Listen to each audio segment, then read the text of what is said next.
बिस्मिल्लाहिर्रहमानिर्रहीम। सूरतुन नाज़ियात, पारा नंबर 30। अल्हम्दुलिल्लाह,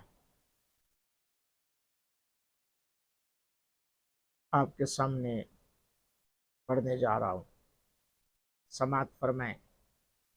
और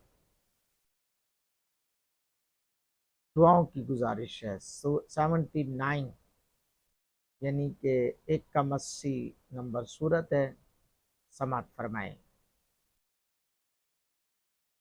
और चैनल को ज़रूर सब्सक्राइब करें, पूरा कुरान आपको मिलेगा इंशाअल्लाह।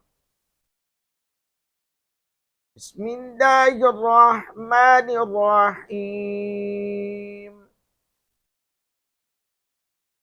वन्नाज़िआति गरक़ा वन्नाशिताति नशता वस्साबिहाति सबहा फस्साबिकाति सबका फल्मुदब्बिराति अमरा यौम तर्जुफु राजिफा तत्बउहा रादिफा कुलूबुन यौमइज़िन वाजिफा अबसारुहा खाशिआ यक़ूलून अइन्ना लमरदूदून फिल हाफ़िरह अइज़ा कुन्ना इज़ामन नख़िरह क़ालू तिल्क इज़न कर्रतुन ख़ासिरह फ़इन्नमा हिय ज़जरतुन वाहिदह फ़इज़ा हुम बिस्साहिरह हल अताक हदीसु मूसा إذ ناداه ربه بالوادي المقدس طوى اذهب إلى فرعون إنه طغى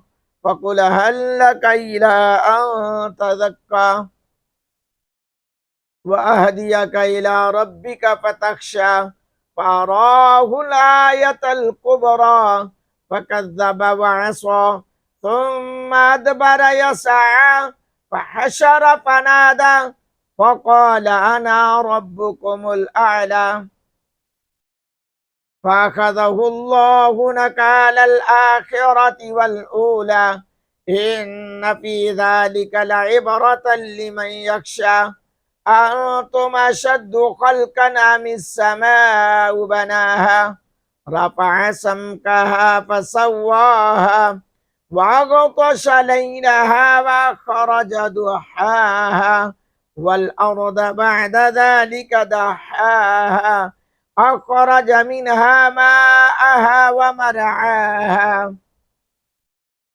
والجبال أرساها متاعا لكم ولأنعامكم فإذا جاءت الطامة الكبرى يوم يتذكر الإنسان ما سعى وبرزت الجحيم لمن يرى فأما من طغى وآثر الحياة الدنيا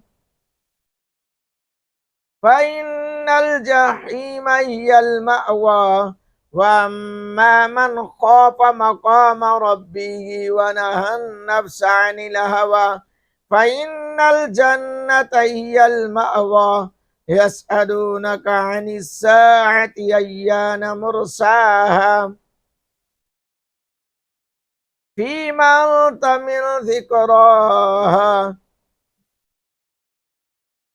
إلى ربك منتهاها إنما أنت منذر من يخشاها كأنهم يوم يرونها لم يلبثوا إلا عشية أو ضحاها صدق الله العظيم.